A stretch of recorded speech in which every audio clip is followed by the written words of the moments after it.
Amigos, ¿cómo están? Buenas tardes, buenos días. Un gran saludo para toda la gente que nos está viendo en esta segunda edición del día de hoy, 7 de junio del 2023. Ya libramos muchas cosas y hoy no nos vamos a librar de hablar de automatización. La verdad es que soy honesto, me considero un neófito en el tema. Y hoy voy a aprender mucho de nuestro invitado, así que los invito a que se queden con nosotros, que compartan esta transmisión. Si eres ingeniero, si eres un profesional de la industria de la transformación, si trabajas en Saltillo, ¿no? Si trabajas en Apodaca, si trabajas en todos esos lugares donde hay un montón de máquinas, de robots, si trabajas en la industria automotriz, si trabajas en todos esos rollos, ahorita nuestro invitado nos dará el contexto. Este es tu programa. Este es el espacio en el cual puedes aprender mucho de nuestro experto. Y si eres por ahí un chaval, ¿no?, que le gustan los vehículos, que le gusta la ingeniería, que crees que te gustan las matemáticas, quédate, vas a aprender mucho de esta persona y déjanos tus comentarios, hazle tus preguntas a nuestro invitado. Aquí no nada más invitamos a los licenciados y a los administradores y a los contadores. También de repente le damos un espacio a los ingenieros, ¿no? Y no es porque no queramos, sino porque no les entendemos, ¿no? Y ni ellos mismos entienden, nada, no se crean. Realmente es un placer el poder invitar en una amplia diversidad a la gente que tiene la amabilidad de aceptar estas invitaciones.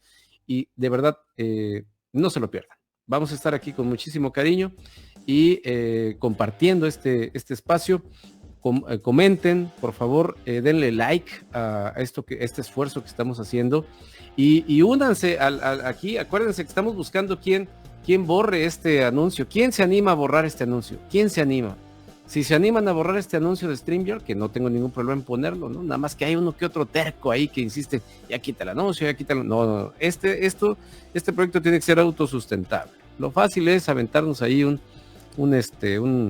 tarjetazo y no. Tenemos que ayudarnos, tenemos que ganar y ganar, así que esa es la idea. Tú eres el que va a hacer que este proyecto sobreviva, así que por favor, si tienes entre manos apoyar este concepto, búscame, con muchísimo gusto hacemos esa transición.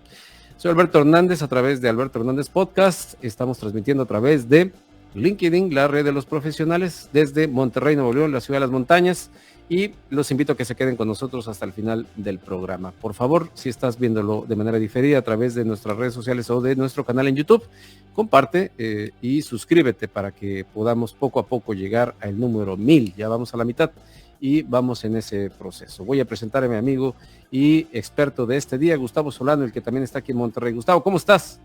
¿Qué tal, Alberto? Muy buenos días. Muchas gracias a todo el auditorio. Gracias por la introducción. Después de escucharla voy a tratar de darme a entender y principalmente de entenderme yo mismo, ¿verdad? Sí, dice Sócrates, el conocerse a sí mismo es lo más importante, ¿no? Y pasaron 5,000 años de que dijo eso y la gente sigue sin conocerse, ¿no? Es correcto, todavía tenemos que trabajar en eso. Muy bien, pues bienvenido, Gustavo, esta es tu casa. Por favor, dinos de quién se trata, Gustavo Solano, a qué te dedicas y qué vamos a aprender de ti. Claro que sí, gracias, Alberto. Bueno, yo soy ingeniero mecánico, hice una especialidad en diseño mecánico, me gradué de la Universidad Autónoma Metropolitana en Azcapotzalco, en Ciudad de México, radico en Monterrey, y toda mi carrera se ha desarrollado alrededor de automatización y servicio. He prestado soporte a empresas internacionales de automatización y de servicio. En la parte de servicio, principalmente empresas que proveen servicios de mantenimiento a sistemas de automatización y a otros sistemas industriales. Y por la parte de automatización, muy enfocado en aplicaciones robóticas, principalmente, en muy diferentes áreas de la industria, aplicaciones como pintura, soldadura de puntos, soldadura de arco, manejo de materiales, paletizado, etcétera. Ok, perfecto. No te entendí nada. Digo, vas a tener que hacer mucho esfuerzo por hacer que entendamos eso. Yo jamás me he metido en un área de este tipo en una empresa. Sí he colaborado con algunas, pero a nivel back office, ¿no? A nivel completamente administrativo, comercial y demás. pero no he tenido esa oportunidad, fíjate, lo más que me he acercado a un área de producción es, por ejemplo, la industria avícola, la industria azucarera, y algunos otros sectores, pero realmente este es un verdadero reto el tratar de comprender e interpretar de lo que nos estés diciendo y sobre todo hacerte preguntas que puedan contribuir al entendimiento de nuestro auditorio. Aquí en la parte de abajo estamos mencionando aquí en la parte de abajo estamos mencionando al respecto de qué vamos a platicar hoy esencialmente, pero también me gustaría hacerte algunas preguntas al respecto del cómo se ejerce tu profesión, cómo fue que de manera cronológica llegaste a este puesto, o sea, cómo realmente no hay una, por ejemplo, ayer platicábamos con alguien que es ingeniero industrial, y se ha convertido en un director o gerente de calidad en el servicio. Y dices, bueno, tuvo que haber habido una transición y una adaptación, aunque el ingeniero industrial es muy generalista como el licenciado en administración de empresas, pues sí, ahí tiene que haber una transición, pero siento, por lo que percibo, Gustavo, porque lo hemos platicado antes de entrar al aire y en otras ocasiones en las que hemos estado platicando, que tú has fluido, ¿no, Gustavo? Tú estás estudiaste para lo que trabajas, ¿no? Ha sido, digamos que, un camino, pues, más allanado, ¿no? En ese contexto, no has brincado de una cosa a otra, de repente no te pusiste a vender, sino has sido ingeniero en esto, pues, prácticamente toda tu vida, ¿no? Y ha sido así, esa dirección muy lineal, ¿o me equivoco? Tienes parte de razón, Alberto. Uh-huh. Sí, efectivamente, mi carrera se ha enfocado mucho en automatización, sin embargo, sí he estado en diferentes roles. Uh-huh. Cuando yo inicié a trabajar, lo hice, formamos una empresa entre 4 compañeros de la universidad, 4 amigos, antes de recibirnos. Una empresa enfocada a dar servicios de diseño mecánico a diferentes máquinas. Tuvimos unos muy buenos proyectos, surgieron por ahí algunos otros intereses, pero nos dimos cuenta de algo muy importante. Todos queríamos diseñar, todos queríamos dedicarnos a la ingeniería, y nos dimos cuenta que sin ventas no hay negocio. Entonces tuvimos que enfocarnos también o aprender a enfocarnos a la parte comercial. Posteriormente de eso yo estuve muy metido en proyectos de instalación de equipos. Me tocó hacer un proyecto muy grande en Morelia, en Turalmex, con una empresa que se dedica a hacer turbinas para la industria hidroeléctrica, ¿okay? Entonces este era un túnel en donde se hacían diferentes mediciones y tenía cerca de 500 y tantos lecturas, sensores, toda esa información se conjuntaba en un panel, y bueno, posteriormente esa información se registraba para ver cuál era el resultado de la prueba. Y estuve muy metido en la parte de proyectos, como gerente de proyecto y también en la parte de servicios. Poco a poco, por una situación de traer, digamos, el expertise hacia otras áreas, me invitan a participar con una empresa de robótica. No voy a mencionar nombres para no hacer comerciales aquí. Me empiezan a una empresa de robótica y ahí me desarrollo en la parte de robótica, primero en la parte de proyectos y también en la parte comercial. En ese momento inicia, digamos, mi carrera a la robótica 100%. Ok. ¿Fue un periodo de tiempo de qué? ¿Cuántos años? ¿10 años? ¿8 años? ¿Cómo fue esa Estamos transición? hablando más o menos de unos 7 años aproximadamente. Ok. Y en ese tiempo tú tenías residencia en la Ciudad de México. Yo residía en la Ciudad de México, realmente estuve viajando mucho, Uh-huh. precisamente por los proyectos. Los proyectos se llevaban en diferentes ciudades, entonces, y eran proyectos largos, a lo mejor de un año, año y medio, y sí me tocó viajar mucho, incluso posteriormente, estando ya en la aplicación de robótica como gerente de proyecto, tuve la oportunidad de estar en otros países también, dirigiendo algunos proyectos para esta empresa. Muy bien. Pues qué interesante, Gustavo. Siempre Siempre cada historia tiene su propio matiz, su propio tinte, y yo siempre soy muy dado a imaginarme ese proceso. Conozco Morelia, conozco pues prácticamente todo el país, y cada vez que alguien me dice, estuve aquí, estuve allá, entonces mi mente se llena de imágenes y quiero imaginarme esa cuestión. ¿Qué es que en tu rol como especialista en esto, antes de entrar en materia, em, ¿cuáles son los retos con los que más te enfrentas? ¿En qué momento te sientes más exigido dentro de dentro de este ámbito profesional, el cual quiero pensar que es complejo, ¿no? O sea, realmente tienes una gran responsabilidad en tus hombros, y qué es lo que en verdad debes de estar muy preparado para confrontarlo y para resolver lo que de ahí se genere.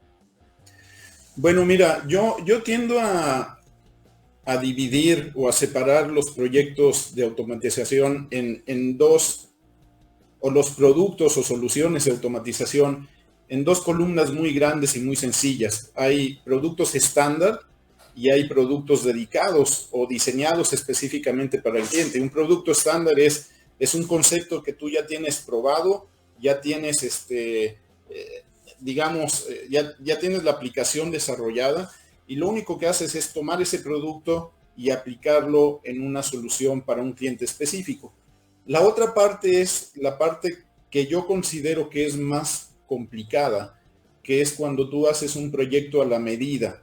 Es decir, haces un traje a la medida en base a un requerimiento de un cliente, y es una solución que probablemente no se ha realizado en otro lado o anteriormente.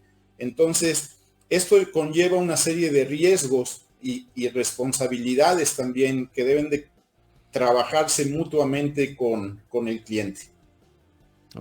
Ok, perfecto. En esa medida, en ese contexto muy técnico y muy propio de tu profesión, hace rato mencionaste, tienes que aprender a vender. No solamente es estar metido con los fierros, ¿no? Como dicen en algunos, por ejemplo, en TI, hay un perfil muy técnico, hay un perfil muy administrativo, y bueno, aquí esa visión, ¿en qué momento te cayó el 20, Gustavo? Después de haber emprendido, porque quiero esa historia que nos dices, empecé con unos amigos a poner un negocio y luego ya fui cambiando, ¿sí? Entonces, ¿en qué momento te diste cuenta que el rol que cumples ahorita era el que tenías que cumplir? O sea, ¿en qué momento te cayó el 20 de lo que hoy eres y en lo que hoy estás completamente enfocado? ¿Cuál fue el parteaguas para llegar a este punto? Desde el primer momento en que yo hice la programación de un robot, para una aplicación en específico, en ese momento me di cuenta que la automatización a través de robots era lo mío. Soy un apasionado de la automatización por medio de robots. Y bueno, yo creo que ese fue el parteaguas, ¿verdad? Ya había tenido la experiencia de entender que había que vender, que había que ver la parte comercial. Y ahí fue cuando empecé a desarrollar, digamos, las dos partes, la parte técnica, la parte gerencial también y la parte comercial, ¿verdad? Ok, ¿cuáles son los soft skills, Gustavo? O sea, porque a lo mejor pudiera parecer que el ingeniero nada más está clavado en su chamba y bueno, si te dedicas a la venta, pues sí tienes que desarrollar otros skills que no te enseñan en la escuela, ¿no? Porque realmente la formación de ingeniería es una formación muy matemática, muy técnica, muy casi antisocial, pudiéramos decir, en ese sentido, hay un esfuerzo muy importante en la parte de ingeniería. Pero, ¿qué soft skills has desarrollado tú para poder mezclar y crear una ecuación que te ha permitido lograr todos estos logros y éxitos que has obtenido en tu carrera profesional?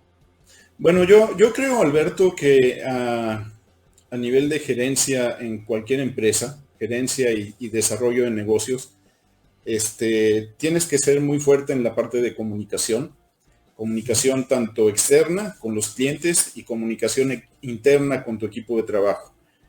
Creo que la comunicación es primordial.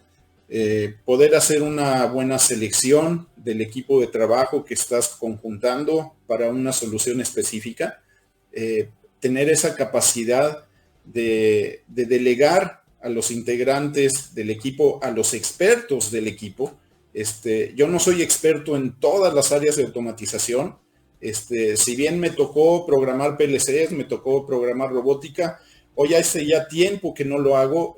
Las tecnologías han cambiado, pero tener la capacidad de poder conjuntar a ese equipo de expertos para que desarrollen en equipo una solución, yo creo que esa es una de las habilidades que más ayudan en este negocio.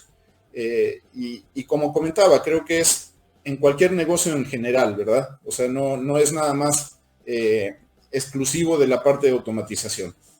Oye, ¿a qué médico especialista va normalmente el ingeniero de automatización? ¿Cuál es? O sea, no sé si haya o sea, ya sabes, ¿no? Que los contadores siempre están tomando omeprazol porque siempre están bien estresados, bien alterados. El de recursos humanos siempre trae ahí el Pepto-Bismol porque pues traen ahí, ya sabes, ¿no? Pero no quiero ser, no quiero ser exagerado, pero me gusta hacer este tipo de preguntas porque a veces de repente piensan que todo es miel sobre hojuelas cuando ya tienes un nivel de experiencia, pero ¿de qué hay que cuidarse?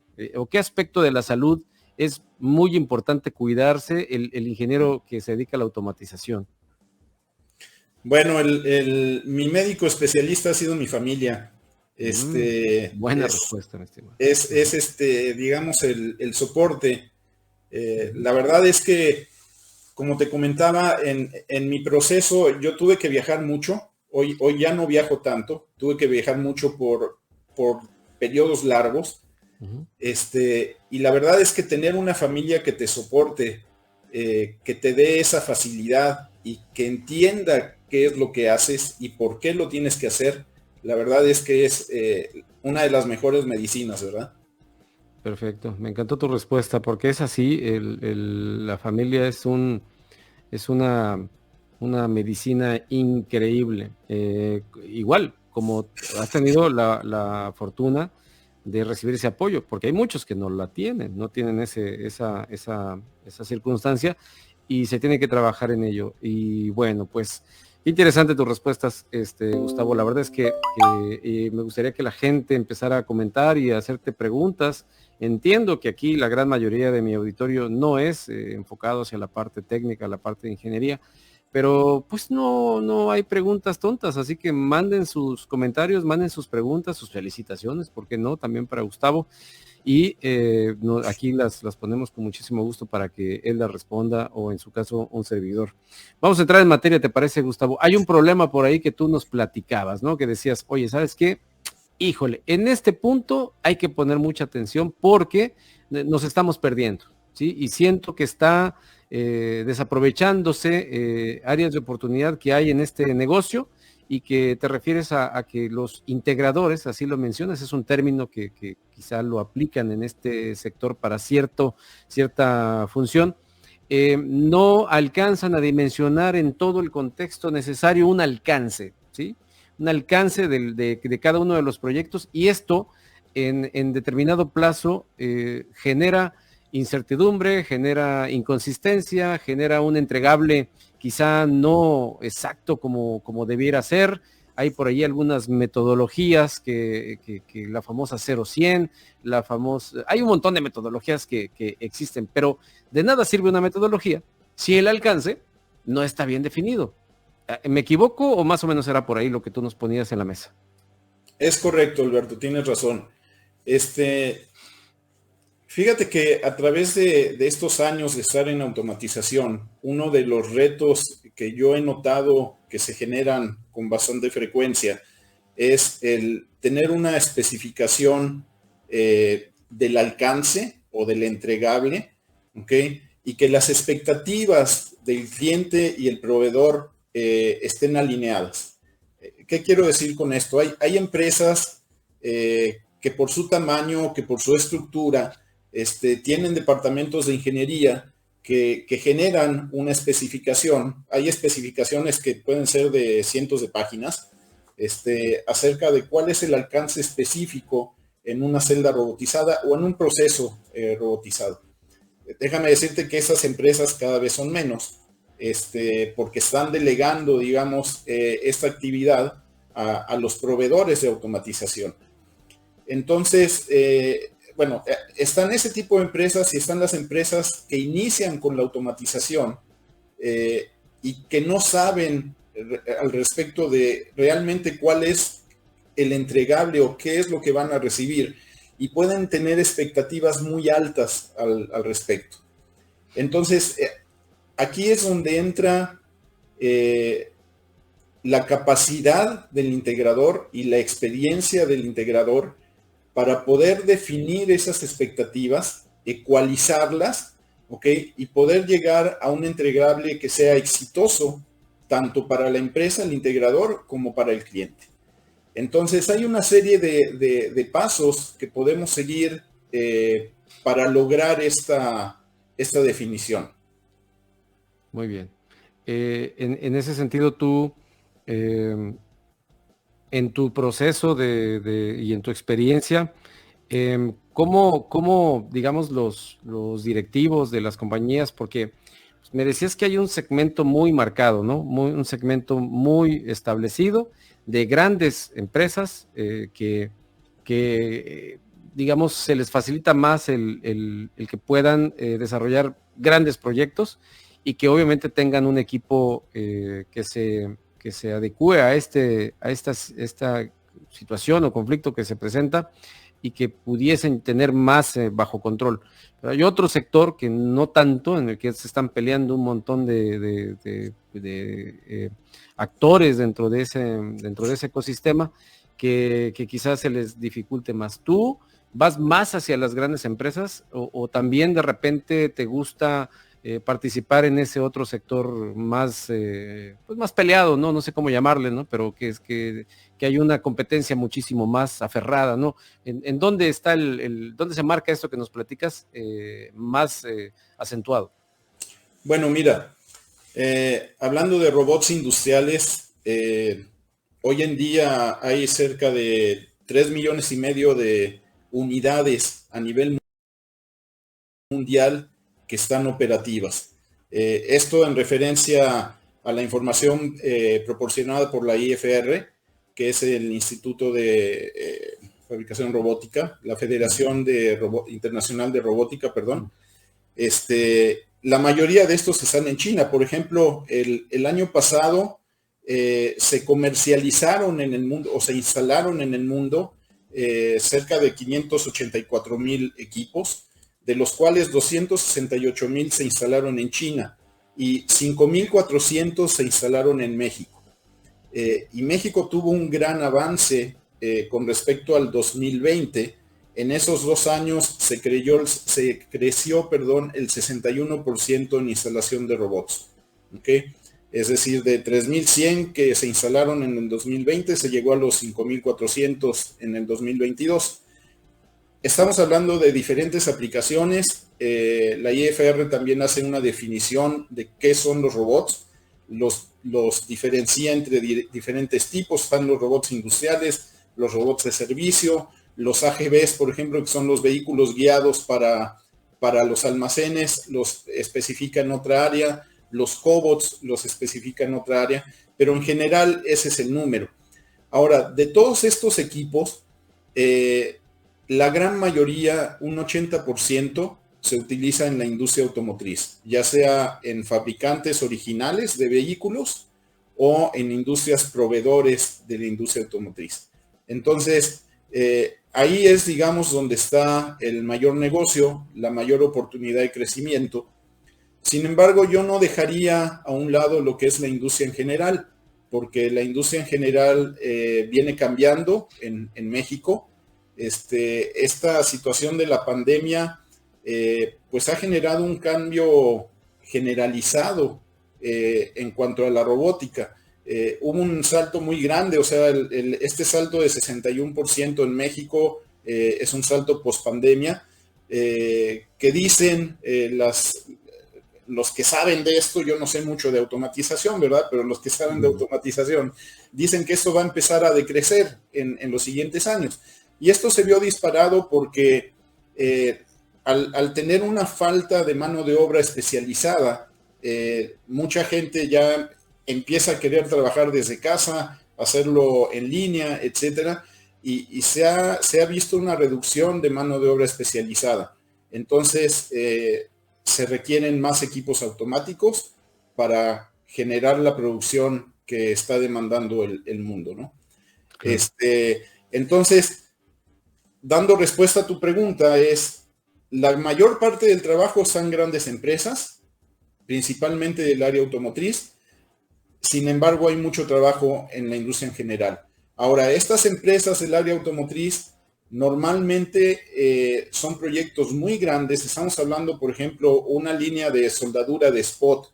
Puede tener hasta 350 robots. Es lo más grande que me ha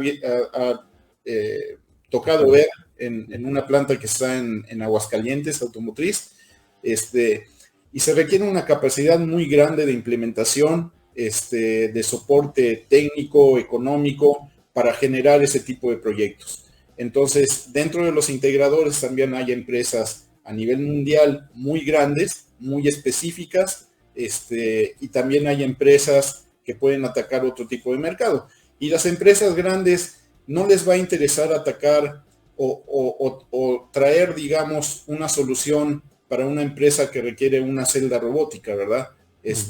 Para empezar, va a ser un mercado fuera de sus características, porque esta empresa va a ser muy cara para esta solución. Entonces hay otras empresas que pueden cubrir ese mercado también. Ok. Oye, y se me ocurre preguntarte ahorita, ¿en el gobierno hay oportunidades para profesionales como tú? ¿Hay un sector que el gobierno gestione? No sé, ya ves que aquí, por lo menos en México, todo es Pemex, ¿no? Hay oportunidades para profesionales como tú o ni siquiera vale la pena considerarlo? Bueno, mira, yo sé que hay oportunidades en el área educativa. Muchas universidades hoy están buscando, bueno, no hoy, sino desde hace tiempo, están buscando integrar sistemas robóticos a sus medios de aprendizaje. Cuando yo estudié no había una carrera de robótica. Hoy en día hay una carrera de mecatrónica que además tiene la habilidad de conjuntar la parte mecánica con la parte electrónica, ¿verdad? Uh-huh. Y con la parte de software, que es uno de los desarrollos ahora que van complementando estas soluciones, que es sumamente importante. En la parte de gobierno, la verdad, Alberto, no estoy muy familiarizado con la parte de gobierno y los requerimientos en la sección de automatización robótica. Ok. Sí, digo, te preguntaba porque de repente hay gente que, por lo menos en mi generación, los que estudiaron electrónica e instrumentación, su sueño era trabajar de muchos en Pemex, ¿no? Porque hay todo un segmento, le mando un saludo a mi buen amigo y hermano Carlitos Lara, que soy su fan y lo admiro desde que estudiamos en el Cebetis 47, allá en Córdoba, Veracruz. Le mando un fuerte abrazo si es que sigue mis transmisiones. Espero tenerlo nuevamente aquí pronto. Pero hay un sector, por eso lo quería mencionar, para que también nuestro auditorio tenga esa claridad, ¿no? Y tienes toda la razón. Yo me estoy enfocando ahora mucho a la parte de automatización con robots. Sí. Sin embargo, la automatización está en toda la industria, ¿no?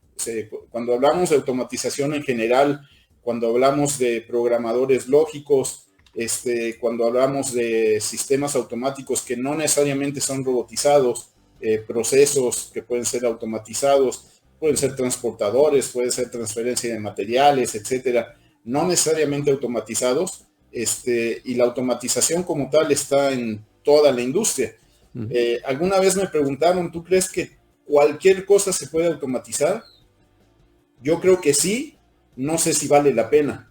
Pero hasta la ineficiencia se automatiza, les decía yo en los clientes, ¿no? Es correcto.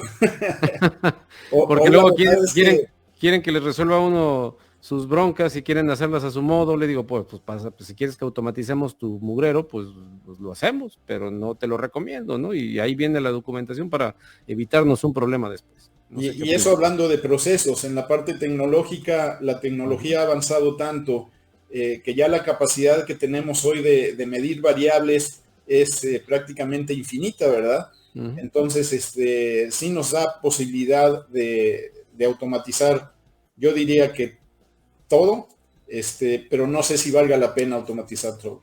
Oye, te voy a hacer una pregunta muy, muy, muy morbosa, ¿sí? No nada malo, pero muy morbosa y así, y esa cara yo creo que va a valer la pena que la hagas todavía después de la pregunta que te voy a hacer, pero siempre tenemos la duda, siempre, nunca falta en una reunión con la gente que yo me junto y que platicamos y que todo lo que sea. A ver, ¿tú sí usas el trinomio cuadrado perfecto, Gustavo? Sí, lo uso. Sí lo usas. Ay, bendito sea Dios, por fin alguien que me dice que lo usa, cabrón, porque yo no lo he usado en toda mi vida. ¿Sí? La raíz cúbica, la álgebra, honestamente, pues yo no sé para qué, a muchos no nos ha servido o a lo mejor no nos enseñaron para qué usarla, ¿sí? Pero en tu caso, digo, pero discúlpame, a lo mejor estoy bajando el nivel de la entrevista, pero no me quiero quedar con ese tipo de dudas, porque también este espacio se trata de humanizar la profesión y de poner a grandes expertos. Para mí, poner a gente como tú es exponer a los grandes héroes de la cotidianidad.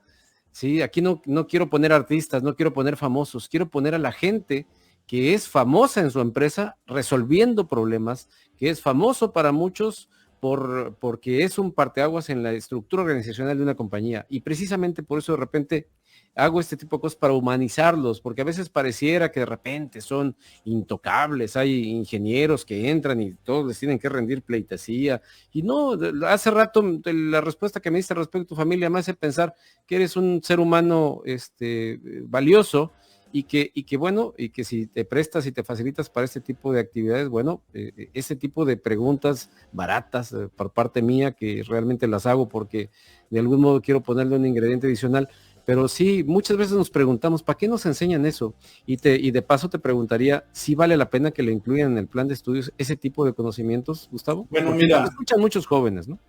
mira, Alberto, yo y todos, yo creo que estamos dividiendo aquí dos sectores diferentes. Uno es la parte industrial y otro es la parte de investigación. Hoy, en referencia a la parte industrial o a la parte de comercialización, tenemos ya muchas cosas resueltas, ¿verdad? Como integradores, yo te diría, si yo soy un integrador, yo no fabrico robots, ¿ok? Entonces, no tengo que hacer la ingeniería para un robot. No tengo que hacer la ingeniería para un PLC. Me voy a dedicar a programarlos, a integrarlos, a asegurarme que se comuniquen correctamente, que hagan las funciones que tienen que hacer. Y cuando hablamos de una aplicación que no se ha generado, más bien estamos hablando de procesos que no se han automatizado. Entonces me meto más en la parte del proceso. Pero yo te aseguro que las empresas que fabrican los robots, las empresas que fabrican los PLCs, utilizan toda la matemática, utilizan toda la álgebra, los algoritmos, y mucho de eso pues ya está también solucionado y está automatizado a través de las computadoras, etcétera, ¿verdad? Pero creo que la base de saber de dónde viene es fundamental.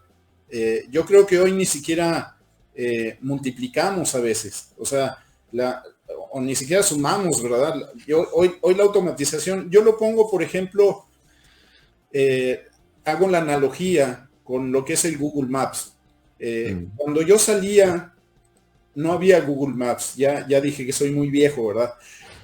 No había Google Maps, entonces para ir a un lugar tenía que hacer un estudio previo de dónde quedaba el lugar, agarraba la famosa guía Roji de aquel entonces y decía, pues por aquí, sí, ya está. Y decía, pues por aquí, tengo que ir a estas calles y demás, y si había letreros en las calles, perfecto, llegaba sin ningún problema, ¿verdad? Hoy desde hace muchos años veo Google Maps, y he perdido esa capacidad, he perdido la capacidad de orientarme o de poder llegar a un lugar que no conozco, sin ver el Google Maps, ¿verdad? Sí, sí, en esa aplicación. Sí, cada vez, hace rato nos decía Filiberto eso precisamente, que mientras más el juguete menos te haga jugar, más tonto te hace, ¿no? O sea, o menos, o más aburrido es el juguete. Entonces, lo mismo sucede con la tecnología. Y sin embargo, yo creo que en ese contexto realmente los ingenieros sí deben de tener esa base, pero cuando se los pregunto hoy de manera formal en un espacio como este, sí me gusta que lo aclaren, ¿no? Que quede definido. Se usa o no se use, depende. Y en este caso, tú cubres un rol muy particular. O sea, en este contexto de lo que estamos platicando, Gustavo, tú cubres el rol de integrador, ¿verdad?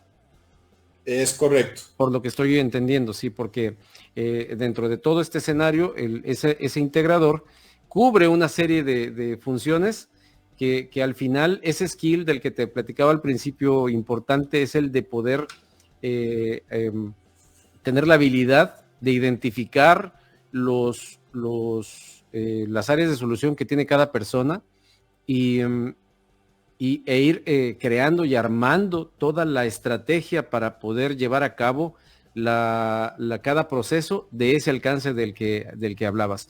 ¿Y por qué hay tanto problema con el diseño, con ese alcance, Gustavo? ¿A qué se deben? ¿Cuáles son las principales razones por las cuales se batalla tanto con las determinaciones del alcance? Bueno, mira, sí, gracias. Volvemos un poco al tema principal. Y yo creo que cuando no hay una definición correcta del alcance, no hay una entregable que sea adecuado, y esto genera una serie de problemas importantes en la relación con el cliente, en cómo queda la compañía que hizo la integración, etcétera. Es muy importante verlo desde la parte comercial, tanto como de la parte de ingeniería y de desarrollo. Tiene que haber mucha coordinación, mucha comunicación con el cliente. Es importante hacer una lectura inicial de lo que el cliente está buscando. Es importante revisar los procesos anteriores y posteriores a esa celda o a ese proceso que se va a automatizar. ¿A qué me refiero con esto? Por ejemplo, vamos a suponer que vamos a hacer la soldadura de un par de piezas. Unas piezas vienen de una prensa de estampado y otras piezas vienen de fabricación. Si las dimensiones de estas piezas están completamente fuera o sus dimensiones son laxas en referencia a lo que se requiere para que la celda automatizada pueda trabajar correctamente, no vamos a tener un buen resultado. Entonces, nos hemos topado con clientes que dicen, quiero automatizar ese proceso de soldadura, y nos damos cuenta de que sus piezas de alimentación no cubren dimensionalmente lo que requieren. Entonces, hay diferentes formas de solucionarlo, ¿verdad? Algunas tienen solución, otras no. Se puede poner un sistema de visión, se pueden poner herramientales que sean que se ajusten o que ajusten la pieza. Sin embargo, todo esto incrementa el precio considerablemente. Y además no es un proceso adecuado. Entonces, hay que trabajar con el cliente para manejar, entender y estabilizar los procesos anteriores y los procesos posteriores. O sea que te heredan broncas, ¿no? En un proyecto puede ser que tengas que ir en retrospectiva para poder identificar qué es lo que no te está dejando avanzar. Yo creo que no es que te hereden broncas. Yo creo que te invitan a ser socio en un problema que tienen. Okay. Y tu función es darle solución a ese problema junto con ellos, ¿verdad? Claro. Muchas veces los integradores no somos expertos en todos los procesos. O sea, a mí me ha tocado hacer aplicaciones de pintura para industria automotriz, de manejo de materiales, de paletizado para industria alimenticia, soldadura de arcos, soldadura de puntos. Yo no soy experto en todos los procesos y sería... No creo que la gente que yo manejo sea experta en todos los procesos tampoco. Entonces, es muy importante trabajar en conjunto con el cliente. El cliente conoce su proceso, él sabe su producto, sabe qué es lo que tiene que obtener de su proceso y cómo obtenerlo como proceso. Y nuestra función es decirle, este es el equipo que te conviene para poder llegar a lo que tú quieres. Perfecto. Gustavo, ¿cuál es el reto? Platícanos cuál es el reto que traes que podemos traer a la mente y poner en la mesa o la anécdota o la circunstancia o el logro más importante que has tenido. O sea, que digas, wow, esa vez sí, la verdad es que en tiempo, en forma, en esfuerzo, entonces la verdad es que lo recuerdo siempre. Platícanos una anécdota, digo, no tienes por qué mencionar nombres ni empresas ni nada, pero platícanos eso, que realmente tú sea algo que digas, wow, esto me siento orgulloso de este logro y siempre lo voy a tener. Si hubiera manera de colgarlo ahí atrás con mis certificaciones, si hubiera una manera de certificar ese logro, lo haría. ¿Cuál sería ese? Mira, uno que tengo muy en cuenta, que me dejó muy marcado por el impacto que tuvo tanto para el cliente como para la empresa en que trabajaba en ese tiempo, una empresa de brazos robóticos. Tuvimos un proyecto en Argentina para otra empresa, un cliente inglés que hace pañales, y teníamos una aplicación de paletizado. Es decir, tomábamos las bolsas de pañales, las colocábamos en un pallet, y este cliente tenía especificado la marca de la competencia a nivel mundial como el robot a aplicar. Trabajamos mucho con el cliente, trabajamos haciendo pruebas, trabajamos haciendo combinaciones del layout de la celda, etcétera, y pudimos, en base a la solución ofrecida, mejorar sus tiempos de paletizado, y esto trajo como consecuencia no solo esta planta en Argentina, que se volviera parte de la empresa en donde yo estaba trabajando como una estrategia, sino que se movió a nivel mundial. Entonces eso tuvo un muy buen impacto y fue el resultado de un gran trabajo en equipo junto con el cliente. Muy bien, pues qué interesante lo que dices. Y sí debe de significar toda una experiencia cada una de estas situaciones. ¿Qué hacer cuando aparentemente hay una crisis en un proyecto? ¿Cómo gestionas tus emociones, Gustavo? ¿Cómo entras? Quiero pensar que ha habido un momento de quiebre en tu experiencia profesional, en el cual dices, no sé cómo resolver esto. ¿A quién recurres? Eres un tipo de experiencia, que ya tienes muchos años en este negocio. En ese sentido, por ejemplo, los jóvenes, los que van empezando, van con sus mentores, van con sus maestros, van con su familia para poder apoyarse, no solamente técnicamente, sino también emocionalmente. ¿Una persona con tanta experiencia como tú ya se la sabe de todas, o a quién recurre? Bueno, yo recurro a mi papá. No, yo no me sé de todas. Sí. Hay gente que tiene más conocimiento que yo, hay gente que ha pasado por diferentes experiencias de las que yo he pasado, y siempre estar en contacto con gente que está en el medio, con gente que ha ido a través de esas soluciones, es importante. Este negocio no es un negocio de estoy solo. La comunidad de integradores en México no es muy grande. Si hablamos de grandes empresas, estamos hablando a lo mejor de 6 o 7 empresas grandes de integración en México, y de ahí, bueno, hay una serie de empresas medianas y chicas, y normalmente no trabajamos solos, nos encontramos cada rato en la industria, y pues eso hace probablemente no una hermandad, porque todos tienen que sostener su negocio, pero sí hace un ambiente cooperativo. Ok, muy bien. Y qué bueno que lo mencionas, porque hay algunos grupos o asociaciones en donde hay mucha restricción y no se comparte la información.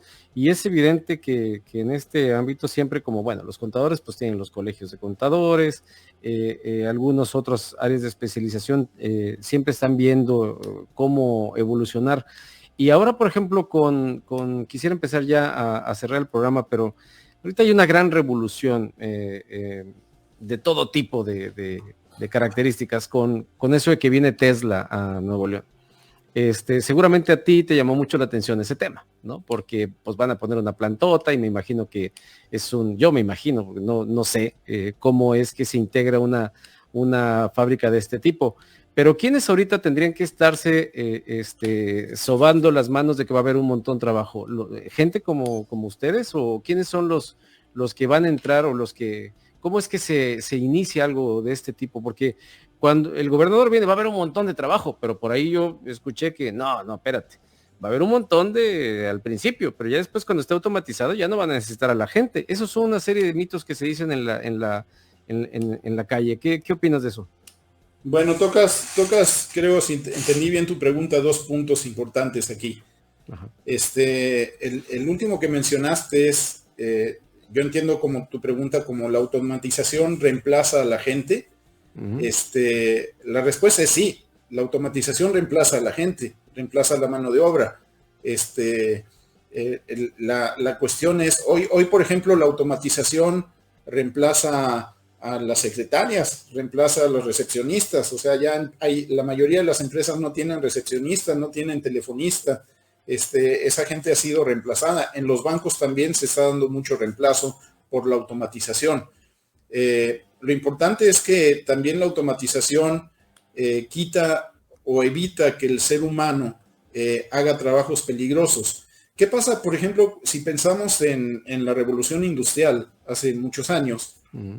Cuando empezó la maquinaria y todo esto, pues hubo una gran consternación y preocupación precisamente de que miles de personas iban a perder trabajo, ¿verdad? Y sí sucedió, o sea, muchas personas perdieron trabajo por la introducción de maquinarias. Y hoy lo estamos viendo no con maquinarias, lo estamos viendo con software, lo estamos viendo con inteligencia artificial, etcétera. Entonces, sí reemplaza trabajos. La intención de todo esto debe de ser, y espero que así se vea, que vamos a dejar de hacer trabajos peligrosos, repetitivos, que nos obliguen a forzarnos ergonómicamente, etcétera, ¿verdad? Y prepararnos para otro tipo de actividades en la que no pongamos en riesgo nuestra actividad, nuestro físico, ¿verdad? Uh-huh. Esa es una parte de la pregunta. La otra pregunta es si realmente se genera tanto trabajo. Mira, lo que me ha tocado a mí en experiencia, por ejemplo, cuando se han generado nuevas ensambladoras en pesquería, por ejemplo, en Silao, en Aguascalientes, y va a ser el mismo caso aquí con Tesla. Para empezar, Tesla ya tiene muchos proveedores que ya están instalados aquí en México, que le están proporcionando materiales, soluciones a Tesla en Estados Unidos. Y están en ese corredor de Saltillo. Yo creo que ese también fue uno de los factores clave, ¿no? ¿Por qué seleccionar esta área, verdad? Uh-huh. Y estos proveedores lo que van a hacer es incrementar su capacidad. No van a poner plantas nuevas, van a incrementar su capacidad con algunas áreas. Uh-huh. Pero también vienen muchos proveedores del extranjero, vienen muchos proveedores de China. En el caso de pesquería vinieron muchos proveedores de Corea. En el caso en Celaya, en el Bajío en general, muchos proveedores de Japón también, que vienen e instalan las plantas. Y normalmente lo que pasa es que las plantas vienen diseñadas del país de origen, ¿ok? Vienen y se instala todo el equipo productivo y hay un proceso, porque no sé si te has dado cuenta, pero en los primeros años, si viene una planta japonesa, en los primeros años el director general es un japonés, uh-huh. ¿Okay? Sí. Que mandaron a México, uh-huh. Y a partir de que va pasando el tiempo, van reemplazando, digamos, esa personalidad japonesa por gente local, por proveedores locales, no únicamente de producto, o sea, de materia prima sí buscan los proveedores locales, pero todo lo que es equipo normalmente viene desde el país de origen, porque ya tienen sus procesos estudiados, etcétera. Y van reemplazando poco a poco. Yo creo que ese proceso en la industria automotriz puede llevar de 2 a 5 años. Entonces, sí hay trabajo hoy con la apertura, porque algunas empresas buscan proveeduría local, incluso de ingeniería, etcétera. pero el boom se va a venir dando a medida que esto vaya avanzando. Que se vaya consolidando, muy bien. Oye, le mando un abrazo a Héctor Velasco, él está en Colombia, en Bogotá, es un gran project manager, es un tipazo, gran amigo, hermano, lo considero, es uno de mis grandes maestros en la gestión de proyectos, y le mando un fuerte abrazo por estar aquí y siempre estar al pendiente de lo que hacemos. Fíjate que nos dice también, hoy te hace una pregunta, hoy qué buscan este tipo de empresas como Tesla. Sí, digo, si tú te sientes cómodo con la pregunta, adelante, Gustavo. Dice, ¿qué buscan desde tu óptica? ¿Gente con experiencia probada o nuevos valores que aprendan lo que ellos tienen definido? ¿Cuál es tu punto de vista? Gracias, Héctor. Yo creo que hay los dos puntos a cubrir, ¿no? O sea, necesariamente necesitan gente que empiece a aprender su sistema, porque, por ejemplo, pues Tesla es una empresa que es nueva aquí en México y tiene un sistema de trabajo, y gente que empiece a entender su sistema de trabajo, a entender su tecnología, y por otra parte también necesitan gente senior que ya sepa acerca de sus procesos, que sepa acerca de su tecnología, para poder darle seguimiento, ¿verdad? Y muy seguramente lo que va a pasar al inicio es lo que comentábamos ahora, ¿verdad? Que esa gente senior va a venir de una planta de Tesla, en donde la van a estar direccionando a que capacite al personal que tiene que crecer aquí en México. Muy bien, muy bien. Pues qué interesante, la verdad es que me estoy aprendiendo mucho, seguramente la gente que no está tan involucrada en el tema, sobre todo yo acabo de enterarme a través de ti que existe un rol de integrador en el tema de automatización. Yo pensaba que todos hacían lo mismo, y que, bueno, soy muy ignorante en el tema, pero la verdad que estoy muy complacido con que hayas aceptado este espacio. No cualquiera, déjame decirte, Gustavo, no cualquiera se anima a esta dinámica. He invitado a decenas de colegas tuyos que están en el grupo de Filiberto y no sé, no quiero hacer ninguna aseveración, pero no se animan, y yo te felicito porque la verdad es que, como bien dice Héctor Velasco, que hay mucha experiencia en lo que estás platicando. La verdad es que quienes te contraten, quienes confíen en ti o quienes confían en ti para llevar a cabo sus proyectos deben estar tranquilos, porque de verdad que lo que estás diciendo, hasta los más ignorantes en el tema aprendemos.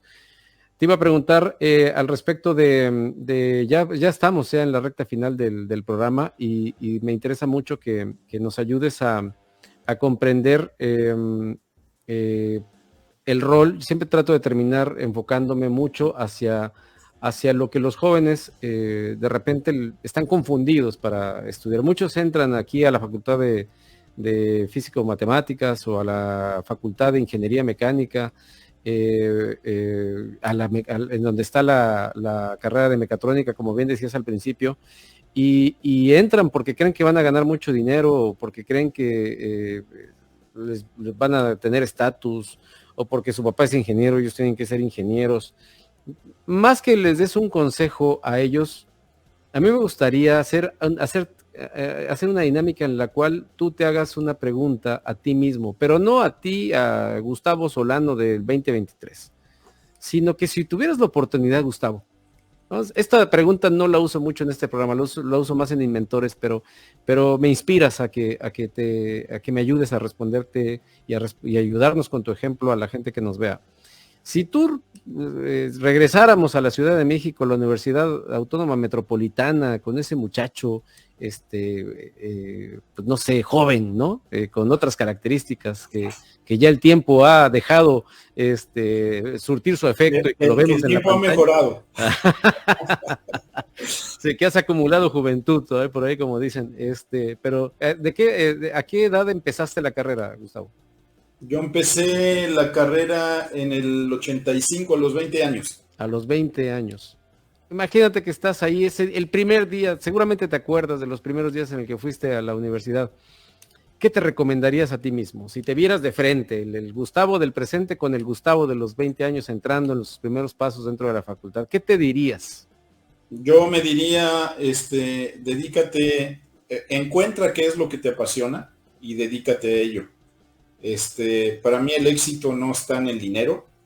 está en el gozar lo que haces, y tener satisfacción por lo que haces. Entonces, no estudies para ser doctor o medicina porque tu padre fue médico, y entiendo que hay procesos complicados en todas las familias, pero dedícate a lo que te apasiona. Ese sería mi consejo.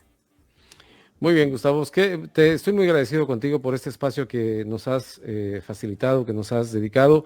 Eh, Esta es tu casa. Espero que siempre te sientas en esa confianza de venir, que levantes la mano y digas, oye Alberto, me gustaría volver a participar, o sabes que se me ocurrió esto y me gustaría participar con este y aquel, o me traje estos, ¿cómo ves? Siéntete en tu casa, por favor. El objetivo de este canal, de este espacio, es reunir a los profesionales e influir en otros para poder contribuir en su formación y además, ¿por qué no?, inspirarlos y también, por si fuera poco, si esto llegase a ser posible, cristalizar alguno que otro proyecto que nos ayude a trascender. Así que te agradezco mucho el que hayas estado con nosotros. Admiro mucho tu labor, reconozco mucho lo que haces, estoy gratamente sorprendido, no por ti, sino por lo que puedo llegar a ser de ignorante en un tema del cual hoy soy menos ignorante. Así que no sé si quieres agregar algo antes ya de despedirnos de la gente. Pues muchas gracias a ti, Alberto, por la oportunidad de compartir ese espacio, de compartir mi experiencia. Espero que a ustedes les haya servido algo, al menos.